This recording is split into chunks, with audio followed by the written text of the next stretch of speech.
Добрый день, здравствуйте, товарищи. Это шеф-редактор проекта «Эра» Сергей Цветаев. И у меня в студии замечательная гостья из Соединенных Штатов Америки, прибывшая к нам, Елена Головина, биолог, кандидат биологических наук, автор 35 научных публикаций и 6 книг. Это серьезное вступление, потому что я, как автор 2 книг, конечно, испытываю некоторую робость при начале нашей беседы, но, тем не менее, полностью отдаюсь во власть человека науки. И сейчас вы услышите, о чем будет идти у нас речь. Здравствуйте, Сергей, здравствуйте, уважаемая аудитория. Я хочу начать разговор с моей новой книги, которая будет выпущена в сентябре. Называться она будет «Россия и Америка. Кто спасет цивилизацию?» Это такое примерное название. Я рассматриваю 3 главных столпа цивилизации. Это образование, экономику и социальные отношения.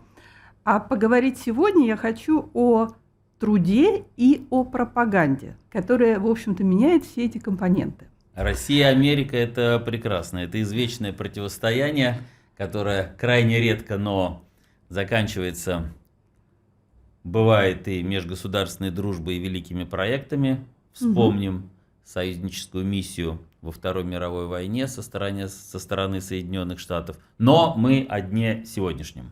Когда говоришь о пропаганде, то сразу хочется поговорить и о, понятно, зачем нужна идеология.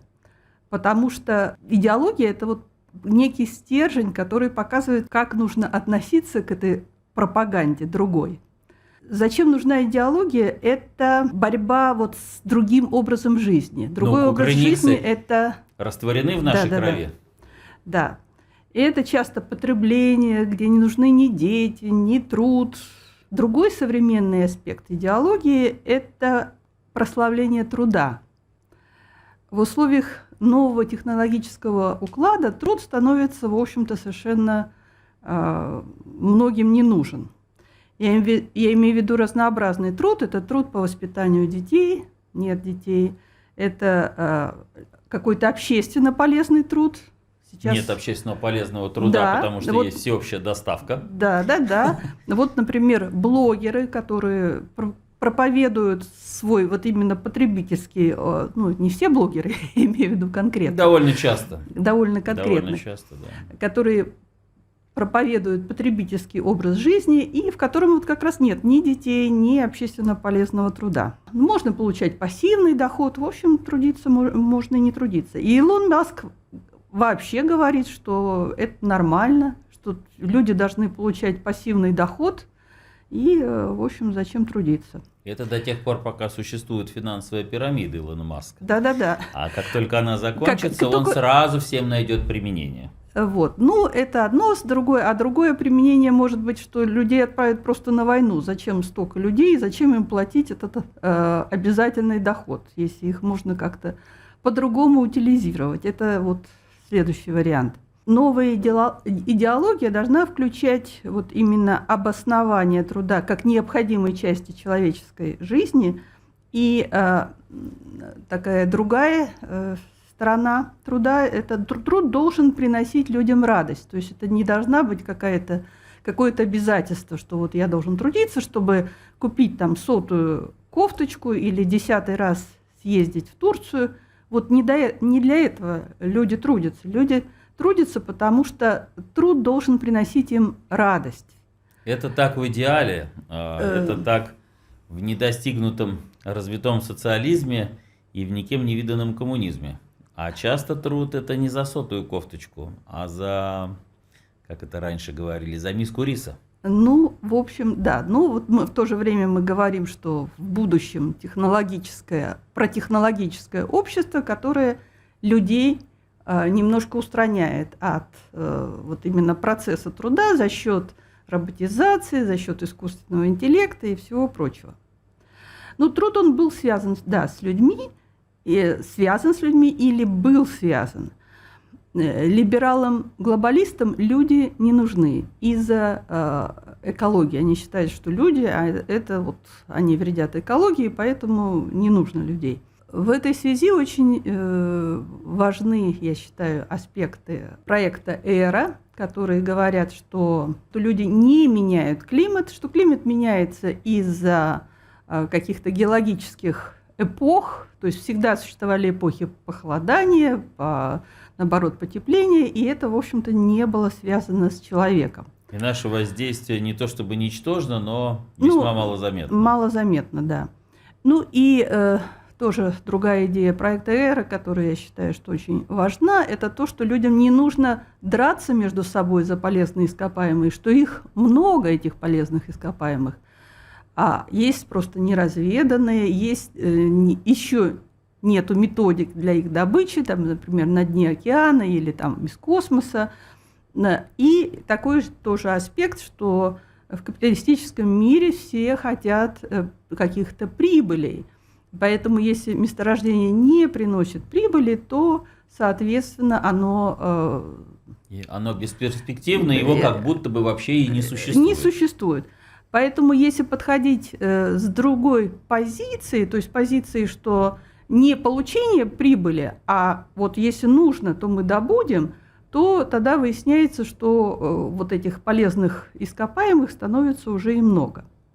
Это та самая теория, с которой выступает постоянно Сергей Иванович Голомолдин. Да, вот мы должны о неограниченности ресурсов. Что, в общем, вполне всякому здравомыслящему человеку должно быть понятно, но здравомыслящему бизнесу нет, непонятно. Здравомыслящему в кавычках.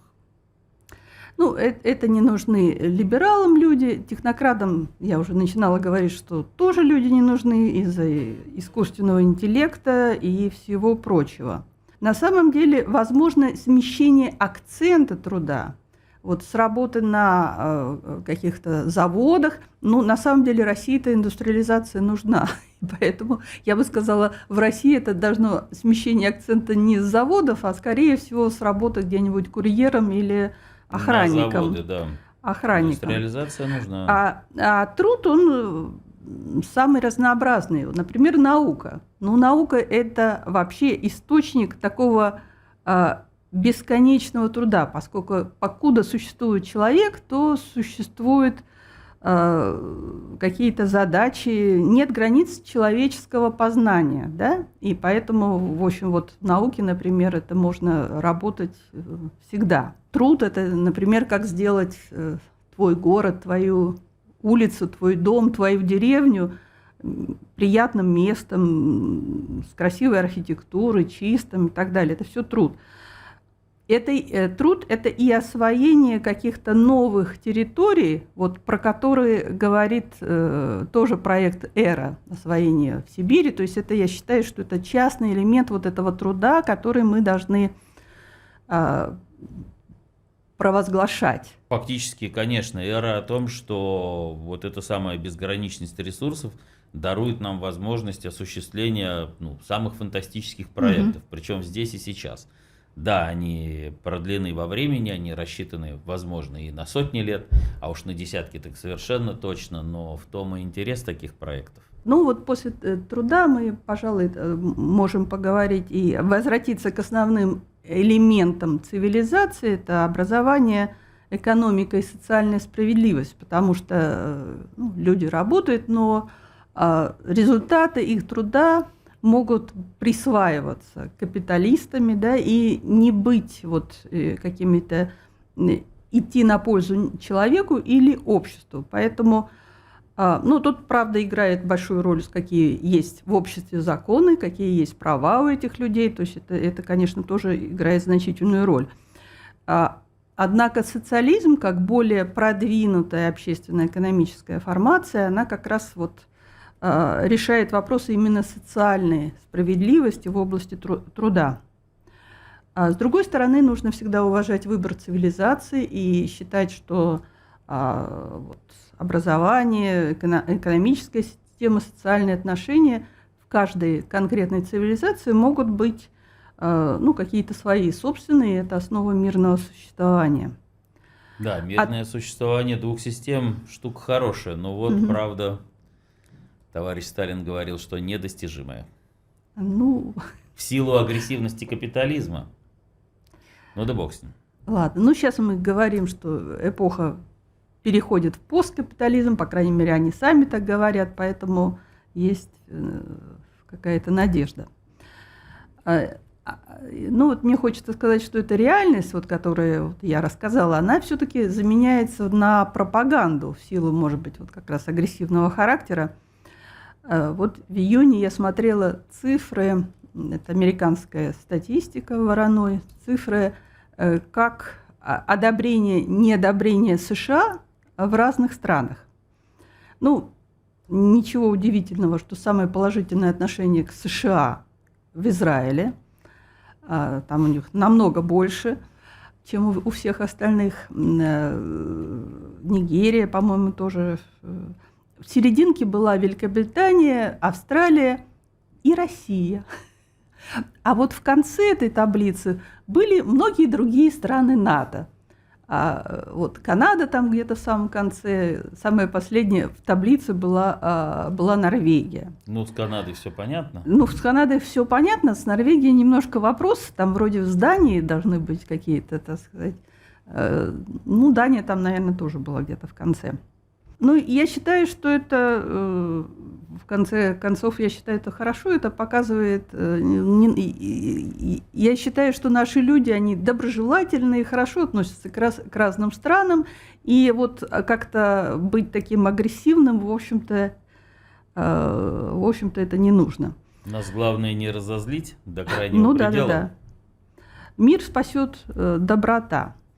А вот когда приводили статистику наоборот, то там тоже была очень такая интересная статистика. 81% американцев плохо относятся к Северной Корее. Ну, понятно, да?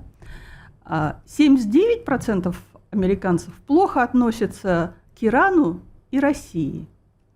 71% плохо относятся к Ираку. Ну и там уже 61% и меньше были другие страны. Ну, в общем, так, немножко странноватая, конечно, статистика, но я говорю, это, наверное, показатель доброты наших людей, потому что сейчас американские бомбы, ну, не только американские, но и там немецкие, французские, английские падают на головы россиян, но, тем не менее, отношение России к Америке, в общем, лучше, чем наоборот. Ну, в принципе, это вот как раз та голая пропаганда, про которую я говорю. То есть пропаганда в Америке сейчас, ну, это идет чистая украинская пропаганда на самом деле. Вот что, наверное, на Украине, то идет и в Америке. И, ну, в Америке народ тоже такой сердобольный, и, конечно, они восприимчивы к этой пропаганде. Если говорить о пропаганде, то таким самым ярким событием в пропаганде был распад Советского Союза. То есть я считаю, что это вот было чисто такое пропагандистское действие. Ну, конечно, основным моментом тут было предательство нашей партийной верхушки. Ну, а почему никто не стал на защиту Советского Союза? Ну, вот как раз из-за этой пропаганды. Искусственно, конечно, создался экономический хаос, когда в 1989 году произошло смешение наличных и безналичных денег. Вот мне тут хочется какой-то сделать,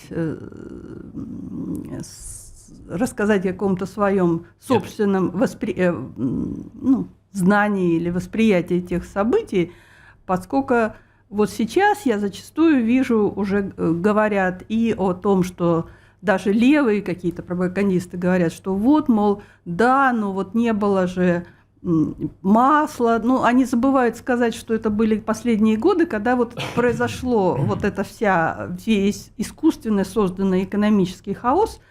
И, в общем-то, это в какой-то степени не отражает реальность. Ну и основное, конечно, был Хрущев, когда он запретил эти артели, которые в значительной мере обеспечивали вот именно такую продукцию, срединный товары. Уровень потребления закрывали, да, во многом. Причем некоторые были, ну, прям огромные, это были производственные объединения фактически. Вот. То есть это, в общем-то, немножко создавалось вот нашим, или немножко создалось нашим руководством, которое было уже после сталинское, да.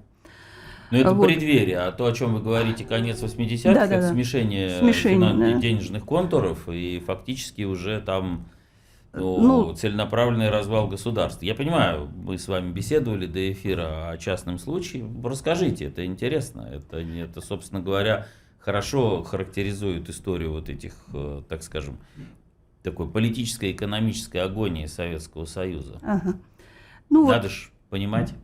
Ну вот О чем речь? я бы хотела тут какие-то свои примеры привести. Вот, например, пример моего родственника, который работал в научной лаборатории, и они сотрудничали вот как раз перед распадом Советского Союза, сотрудничали с одной из лабораторий в Прибалтике. Вот в Прибалтике, хотя это всегда были дотационные республики, но почему-то денег у них вот в последние годы было уже так много, что они даже платили своим соавторам в России какие-то деньги, которые, допустим, были равны стоимости автомобиля. Да? Ну, понятное дело, что автомобили в Советском Союзе каждому нельзя было выделить, и поэтому, в общем-то, это все привело к такой значительной инфляции, что все стало, в конце концов, по талончикам. И, естественно, в 90-м году произошла эта денежная реформа. Вот как вспоминает, допустим, моя знакомая, которая работала в торговой сети в одном из районов, что, вот, допустим, для торгового магазина, да, там была идея другая, что это будет акционерное предприятие, и всем выделили акции. Потом в какой-то момент, хотя склады были затоварены продуктами, эти продукты, естественно, по договоренности, перестали поступать в эти магазины. Акционированные вы имеете в виду? Давайте уточним. Да, произошло акционирование. Акционирование. Понятно, что чаще всего генеральный директор этого акционерного общества человек с опытом. Да. Торговли. Там он как-то договорился уже с этими складами. Ну и что? Товары не поступают, и, соответственно, зарплата, которая должна была уже платиться из расчета вот этого товарооборота, Да, она из перестала. акционерной прибыли, да, ее нет. Ее нет. Ну и, соответственно, эти зарплаты нет, эти работники идут к этому директору магазина, он им говорит: ну хорошо, давайте мне свои акции, я вам дам зарплату, и на этом мы с вами расстанемся. Вот таким образом она была свидетелем, что были собственность приобретены вот эти магазины вот в том районе, в котором она имела информацию. Это только верхушка айсберга. Да. Но это вот просто какие-то конкретные примеры, что там происходило. Вот еще один пример, уже такой более крупный пример. Был у нас такой впущено аспирант из Грузии, Каха Бендукидзе. О, какой прекрасный аспирант. Да, вот. Чем его помнят впущено, наверное, все? То, что он очень хорошо танцевал. У нас там были джазовые мероприятия на 3 дня, это все советское еще время, на 3 дня, значит, город погружался в такую джазовую атмосферу, на улицах танцы, и, в общем, танцевал он просто прекрасно. Потом один из каких-то, я уже, к сожалению, забыла фамилию, неважно, каких-то крупных западных политиков вспоминал тоже, что вот как хорошо танцевал Каха Бендукидзе. Я думала, вот да, у меня общие воспоминания с западными политиками. Не у меня только, наверное, у половины города, но неважно. Важно то, что в какой-то момент он купил Уралмаш. Это один из самых крупных заводов по тяжелому машиностроению. Вот он его купил. Я посмотрела в Википедию и нашла, значит, такую информацию, что в 1988 году он, когда стало возможно уже организовывать кооперативы, он организовал какой-то биологический кооператив по производству, видимо, реактивов и чего-то. И вот там написано в этой Википедии, что на деньги, вот, полученные от этого кооператива, он купил Уралмаш. Это это не смешно, что называется. Не смешно, нет. Вот. Я думаю, что из нас никто не может представить реальную стоимость Уралмаша, помноженную еще на те усилия, которые были приложены к его созданию в советское время. Да. У меня, кстати, папа там работал на Уралмаше, он, кстати, был доктором технических наук на этом заводе. Вот. Залоговые аукционы, ваучеры. А вот что там происходило в реальности, это я уже знаю из нескольких других источников, прямо из нескольких, что в это же время, когда это приватизация, там же всем выдали ваучеры. Ну, потом эти ваучеры на самом деле продавали просто за дешево. Как резаную бумагу. Да. И вот Каха Бендукидзе, ну, наверное, не только он, это должна была быть, ну, может быть, какая-нибудь грузинская мафия, это я не знаю, кто там это скупал. Но, в общем, они... явно не пионерский отряд. Да. В общем, они скупили эти ваучеры, ну, совершенно там по дешевке, там, за 10 рублей. И вот с этими, прямо с чемоданами там или мешками этих ваучеров он приехал на завод Уралмаш и его купил. Кстати, он потом прикупил еще заводы около Ленинграда, вот такие там основные, потом около Нижнего Новгорода. В общем, стал один, наверное, из самых крупных промышленников. Да, ну сам Каха Бендукидзе уже потом, естественно, вспоминал, что тогда можно было купить, он входил в какие-то самые крутые советы экономические в России. Он вспоминал, что вот они могли купить это все за 1000-ную долю от реальной стоимости. Но я думаю, немножечко, так сказать... Мы с вами обсуждали это, да, что это жестокое лукавство за миллионную, больше похоже на правду. Да, вот именно это мы и обсуждали. Ну вот его нет давно, да? Его нет, да. Ну, и здесь вспоминается, к слову, русские пословицы и поговорки, которые мы тут на Авроре с Петром Скляром обсуждаем, цикл такой запустив. Он же отрисовывает их в графике. Замечательные есть. О том, что в последнем костюме карманов нет, а еще о том, что к гробу карман не пришьешь. Ну, в общем, да. Вот. А так-то можно, конечно, Уралмаш съесть. С собой ничего не заберешь. Ну, в общем, да. Ну, и я бы тут еще добавила две. Тут мы что-то слишком много о нем говорим, но это просто вот один из... Просто очень показательно, он такой очевидный лакмус. Очень вот показательно, как там происходило, кому это все доставалось, как это доставалось, вот это показатель. Кстати, потом он уехал в Грузию и стал министром экономики в правительстве Михаила Саакашвили. Видимо, они так очень подружились, потому что потом они вдвоем вместе отправились в Грузию, отправились на Украину и стали там политическими деятелями уже на Украине. Вдвоем. Достойная карьера, я считаю. Да. Вот. А что этому вообще все предшествовало, вот этому всему? А предшествовало то, что Бориса Николаевича Ельцина избрали. Причем избрали подавляющим количеством голосов. Возникает вопрос, кто же были эти люди? Да, кто же это были люди? Не мы ли это были? А почему избрали? Почему его избрали? Потому что он за демократию, за свободу и за права человека. Вот как только я это скажу, так я уверена, что какие-то смотрящие меня либералы сразу скажут, ну да, ну конечно, она против свободы, прав человека и всего-то этого. На фоне Суслова, конечно, Ельцин выглядел славным мальчуганом. Да. Но по сути... Да, я не против. Я не против, просто в эти понятия можно вкладывать на самом деле все, что угодно. Абсолютно. Вот что пропаганда вложит, то и будете потреблять. Да, что пропаганда вложит, то и будет потреблять. И в этой связи я считаю, что вот молодец Федор Бирюков, который организовал сейчас цикл передач про свободу. Вот молодец, что это не только либеральная тематика, Федор молодец, да. Это наша тематика, это всех тематика, и свобода, и демократия, и мы не должны эти тематики отдавать вот либералам.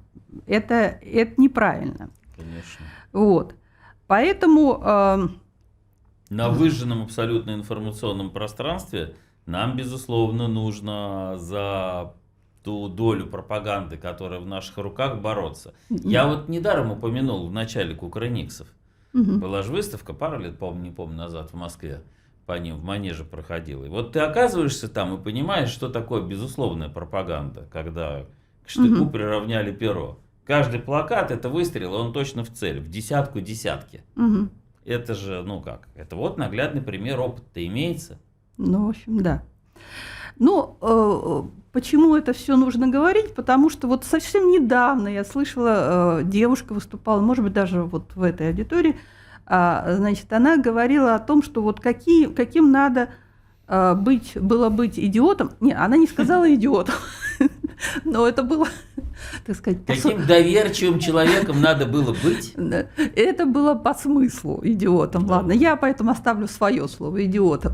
Что вот, конечно, либералы вот выбирали, ну, с ними все понятно, те, кто была эта идеология, и вот какие-то там это самое. Но вот я хочу сказать, что вот время тут уже поменялось, я могу сказать, что это была, ну, почти вся страна, которая в конце 80-х вот поддерживала. Ну, не вся страна, но почти. Не вся, но не странным вся, конечно. образом Но большинство это, было... Ну, это, конечно, конец 80-х годов, потому что к 99-му году, да, там был рейтинг у Бориса Николаевича был 2%.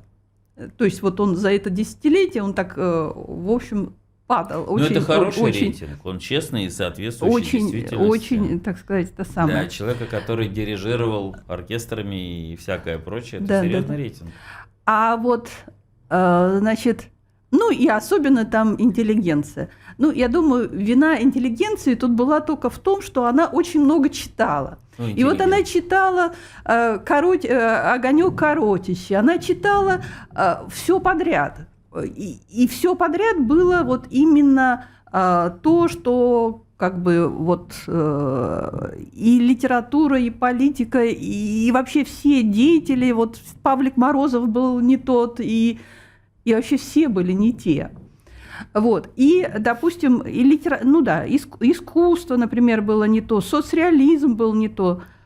Про соцреализм это очень хорошо. Да. Про не тот соцреализм. Это да. Вот про соцреализм. У меня, кстати, была лекция 2 года тому назад вот здесь. Я поэтому заострился. Могу порекомендовать. Было про современное искусство. Вот после соцреализма что пришло на смену. Вот это у меня как раз посмотрите. Ну да. Между прочим, сейчас на Западе, когда разговариваешь с людьми, которые разбираются в искусстве, да. Они соцреализм считают, что это последнее вот такое хорошее направление, которое... Актуальное, как они говорят, актуальное направление искусства, да, последнее. Последнее хорошее направление. Это вот мнение людей на Западе, которые вот в этой сфере. Надо сказать, конечно, что мы совершили удивительно массовое самопредательство в конце 80-х, скажем, во второй половине 80-х. Ну вот это, кстати говоря, это обратная сторона, выворотка пропаганды советской. Потому что хватка в какой-то момент была ослаблена, буквально ослаблена. И мы так уже все более абстрактно боролись все более с каким-то абстрактным империализмом. И вот эта история «Два мира, два детства», все это как-то превращалось уже в какую-то совершенно театральную декорацию. Меж тем, как поведение империализма и мирового капитала, оно никак не менялось. Остервенение только нарастало, войны не заканчивались, все было абсолютно очевидно. А вот пропаганда наша к тому времени стала не только беззубой, но и вражеской. Потому что мы прекрасно помним, что были плакаты с Сахаровым, где он именовался там умом и совестью эпохи и все такое прочее. Ну, в общем, есть от чего нам глаза в пол-то опускать, себя вспоминая. Вот мне хочется сегодня рассказать немножко о газете, русской православной газете. Я был потрясен теми фактами, которые вы мне рассказывали до эфира. Это вот чрезвычайно важно. Вот я искренне был потрясен. Ну, вот в наших представлениях русская православная газета, ну, это за церковь, это за монархию. За царя. Это такая национальная, ну, слегка, может, или не слегка антисемитская, но, в общем, все эти... Кондовая такая. Да. Ну, в общем-то, какие-то, наверное, газеты были и такого направления, Да были. И, может быть, и это частично такого же, но основное это, вообще-то, это были патриоты России. Да. И вот когда стал выбор между Россией и церковью, дело в том, что церковь-то, в общем-то, стала жить неплохо после распада Советского Союза. Конечно. Но вот эти люди, патриоты, они выбрали Россию, они выступили против Алексия II, который там был в это время патриархом в Руси. Вот. И, в общем, мне хочется немножко... Я просто прочитаю потом вот этот текст, потому что лучше поздно, чем никогда. Абсолютно. И тем более, что история поучительная. Вы только, пожалуйста, скажите, когда будете читать, о предшествующем тексте, который вы видели. Это вот тот номер, который у вас с собой. Но самое еще интересное, что ему... И он уже постсоветский. Да, да, 93-й или какой-то год. Он постсоветский, то, что 93-й. Сейчас, да, Елена Головина, дорогие зрители, зачитает, это интереснейший артефакт, вот прям вот скрижаль, документ 93-го года. Но самое интересное, что точно такие же тексты были и в 88-м году, и в 86-м году. Да, в 86-м, может быть, не было, и перестройка все-таки началась так уж активно в 88-й, вы говорили, точно. Да. А я потом интересовался, и так вот косвенно слышал, что где-то начиная через год после пламенного первого выступления Горбачева уже пришло осознание, год прошел, и ясно было, что это бессмысленная говорильня, которая ведет просто в пике страну. И вот тогда это все началось. Вот, может быть, несколько слов сначала о главном редакторе этого русской православной газеты. Алексей Росич его зовут. И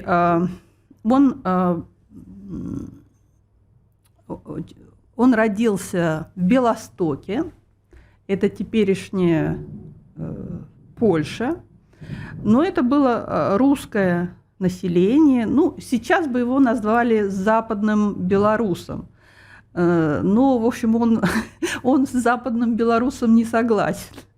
Его не принимает. Такого. Не принимает, да. Его все предки считали себя русскими людьми.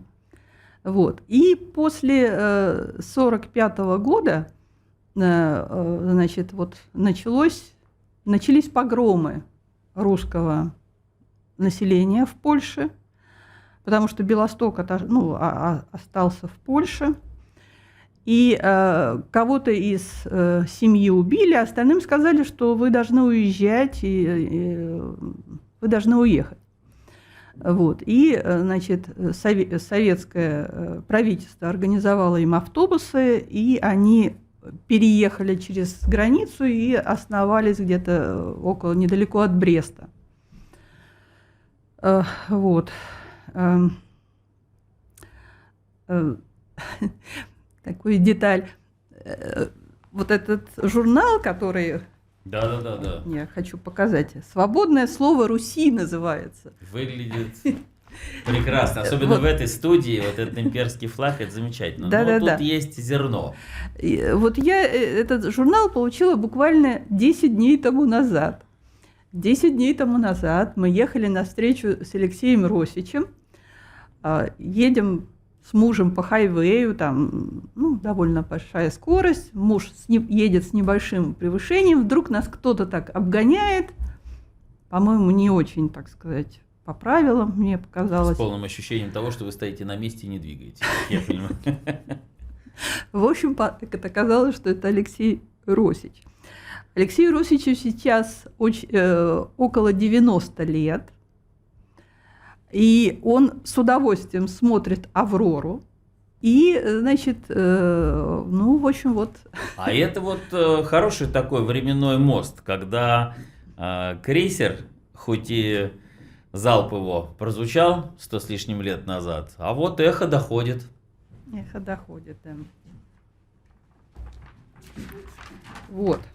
Значит, вот эта статья, она написана, сейчас я сразу скажу, от группы русских людей, проживающих в Австралии, Австрии, Америке, Аргентине, Венесуэле, Германии, Канаде, Франции.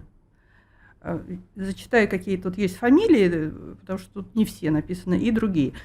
Туреницы, В. Беляев, В. Нилов. Владимир Нилов, у меня есть его работы, он как раз в этом направлении очень много писал. М. Назаров, В. Зарубин, О. Росич, это вот Алексей Росич, Да. Л. Баркалов, В. Колосов, В. Русских, А. Ордынский, В. Васильев, В. Лукашевич, Г. Лукашевич, Д. Кузьменко и другие. То есть это творчество не только Да. одного Коллективное человека, а творчество, коллективное да, творчество. Да. Вот. Так вот о чем там речь. А вот о чем там речь. Вот И подчеркнем, что это 93-й год. Это 93-й, и еще подчеркнем, потому что в 93-м, как вы помните, в октябре были события. Да. Так вот, это до этих событий. Это, значит, журнал июнь-август 93-го года. Правительский, так скажем. Угу. Правительский текст. Вот. Редактор Алексей Росич. Граждане России, соотечественники, это название. Россия переживает роковые дни, которые определят не только ее судьбу, но и нашу с вами. Судьбу наших детей, внуков и правнуков, возможно, на годы и десятилетия вперед. Быть ли Россией самостоятельным, благоденствующим государством или нищей, зависимой колонией Запада, сырьевым придатком международных монополий? Вот вопрос, который решается на референдуме. Болтовнёй о демократии, реформах и красно-коричневой чуме, перекрасившиеся в демократов-партократы во главе с Ельциным, пытаются скрыть правду от народа о том, что действительно поставлено на карту. Они, опираясь на массированную поддержку правящих кругов Запада и интернациональной финансовой олигархии, хотят свалить вину за бедственное положение народа, экономический хаос и развал государства на национально-патриотическую оппозицию, распространяя заведомую ложь о якобы исходящей от нее угрозе коммунизма. Не верьте этой лжи. Нынешнее, с позволения сказать, правительство есть правительство национальной измены и позора. Предав национальные интересы России, оно совершенно сознательно и открыто поставило себя на службу чуждым нашему народу интернациональным интересам Запада, стремящимся к установлению нового мирового порядка. Именно правительство Ельцина обрекло народ на нищету, страну на бессилие, а миллионы русских, оказавшихся в результате его беспринципной политики развала страны на отторгнутых от нее территориях, оставлены в бесправном положении без защиты от произвола местных шовинистов. Сегодня Ельцин, героический защитник демократии, ну это все в кавычках, Да, понятно, на понятно. баррикадах августа 1991 года при поддержке его демократических благодетелей на Западе претендует на создание сильной государственной власти. Да, России действительно нужна твердая, компетентная и ответственная власть, выражающая и защищающая интересы народа, а не внутренних и внешних грабителей его. Однако можно ли отдавать такую власть в руки человека, уже наглядно доказавшего, на что он способен и кому воистину служит? Ведь не случайно же на Западе так агрессивно и безоговорочно, не останавливаясь перед вмешательством во внутренние дела России и игнорируя народное мнение, поддерживают Ельцина и его команду. Ельцин предпочтителен для Вашингтона, заявляет 24 марта сего года газета Wall Street Journal. Ельцин, несомненно, наша лучшая ставка, потому что он выступает за то, что Запад хочет, чтобы произошло в России, вторит ей Лоренс Игельбергер, бывший госсекретарь администрации Буша, New Perspective Quarterly. Однако надо помогать Ельцину так, чтобы не выглядел он западной марионеткой, с опаской предупреждает тот же Wall Street Journal. Но как бы ни хитрили западные мудрецы, им не удастся утаить правду. Нынешний президент России и его окружение, по их же собственным признаниям, марионетки на службе интересов западных правящих кругов и мирового правительства. Кровь русская текла рекой столетия, чтобы воссоединить разрозненные историческими невзгодами и враждебными происками русские земли в великую, единую и неделимую Россию. А нынешние правители России преступно, вопреки воле и заявлению народа и в угоду чужеземным интересам раскололи русское ядро и порушили веками созидаемое единство страны. Они предали и растоптали русскую историю. Для чего же Россия, не жалея себя, 1000 лет отстаивала свою государственную независимость? Неужели для того, чтобы стать убогой служанкой ненавидящего ее Запада?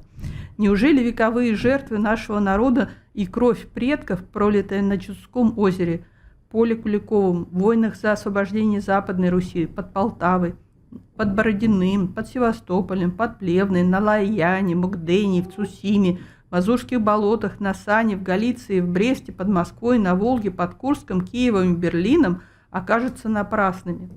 То, чего не смогли достичь силой польский король Сигизмунд, Карл XII, Наполеон и Гитлер, предавшие интересы народа, сегодняшние правители преподнесли Западу сами как подарок. Ныне демократия превращена в троянского коня, с помощью которого мировая финансовая олигархия пытается уничтожить Россию и прибрать к своим рукам ее национальные богатства, включающие трудолюбие и таланты нашего народа. Это хуже, чем татарская ига, ибо новые завоеватели пришли по русскую душу, которая не приемлет материалистических соблазнов нового мирового порядка, ибо исконне живет не хлебом единым. На Запад не надейтесь.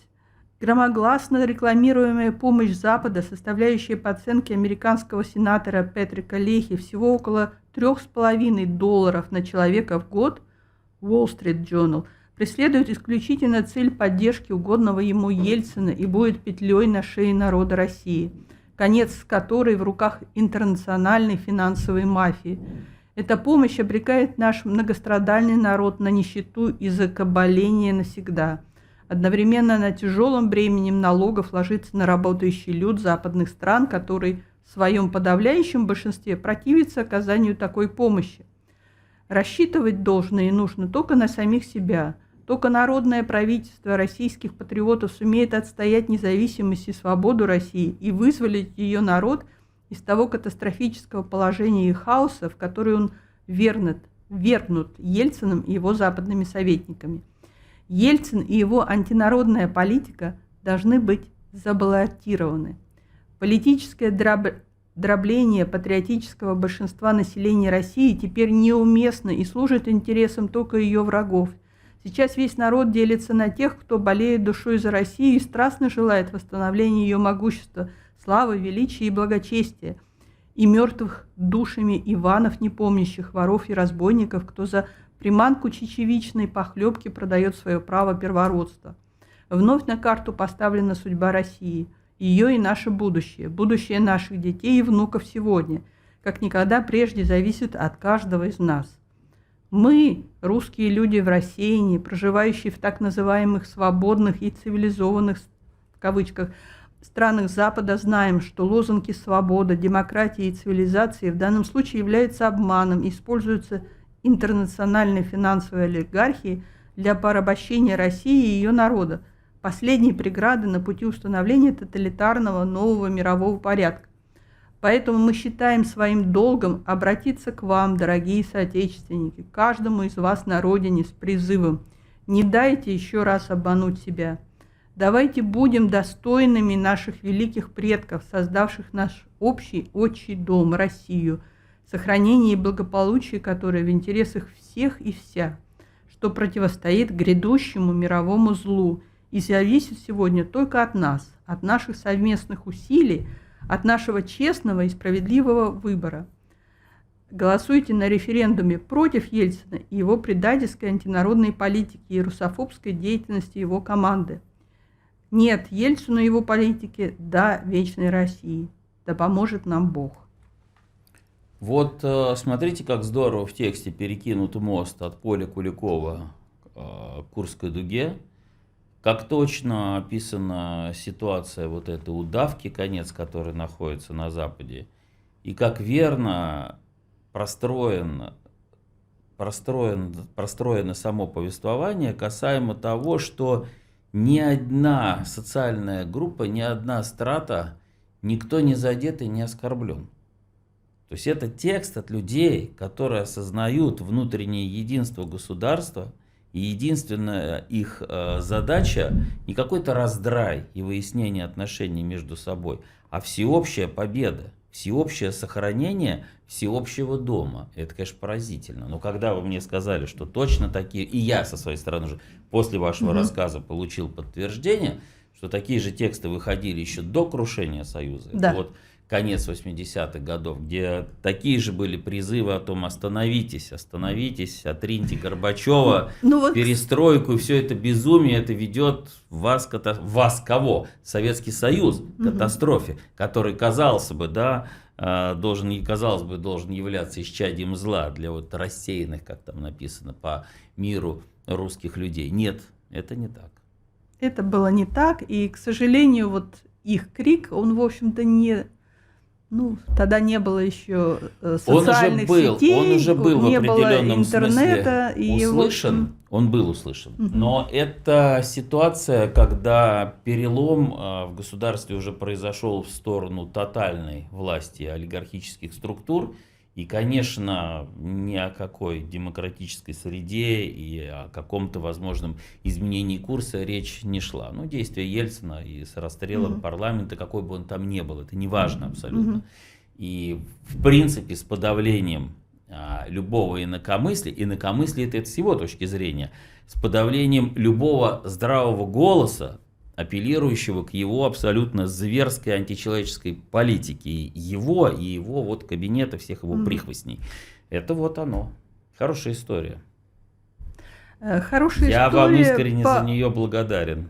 Поучительная для... В общем, она находит отголосок и для современного времени, поэтому я и ее и об этом следует помнить, да, это следует знать. Мы ждем вашу новую книгу, будем ее читать, будем о ней рассказывать на «Авроре» и в рамках проекта «Эра», и будем уделять отдельное внимание пропаганде. Я, как человек, который довольно много сил вложил, сотрудничая в проекте «Артпроп», который в 2023 году был, это... история советского агитационного плаката. И занимаясь корпусом текстов для этого проекта, углубляясь в то, что, казалось бы, я знал с детства, я осознал простую понятную вещь. Во-первых, работали великие мастера. И художники, и поэты, и литераторы. Потому что иногда вот эту одну строчку под гениальным изображением придумать сложнее, чем повесть написать. И все это было настолько искренне и настолько пронизано действительно посылом донесения правды, очевидной совершенно, что работает по сей день. С некоторыми плакатами ты сталкиваешься, и по сейчас тебя охватывает дрожь. И вот то, что вы эту тему подняли, она исключительно верная. Мы не можем быть беззубыми, мы не можем с резиновыми зубами выходить на тигра. Это абсурдно. Мы должны обладать своей пропагандой, она должна быть совершенно безжалостной, в правдивости своей, не в лживой каком-то там посылах, а в своей правдивости. И это должно быть ежедневно. Вот это важно, что именно правдивость. Правдивости, да, пропаганда правдивая, да, и она должна быть, и я бы сказал, и ежедневной, и ежечасной. И это огромное, конечно, белое пятно сейчас. Будем надеяться, что во всяком случае оно начнет заполняться. Будем надеяться. Будем надеяться. Будем надеяться. Спасибо вам огромное за беседу. Увидимся и, повторюсь, ждем вашу книгу. Это был Сергей Цветаев и проект «Эра» на «Авроре». И мы беседовали с замечательным человеком науки, прекрасной, обаятельной женщиной Еленой Головиной, биологом, кандидатом биологических наук и автором множества научных публикаций, 6 книг. И вот мы ожидаем с вами 7-ю. Спасибо. Увидимся.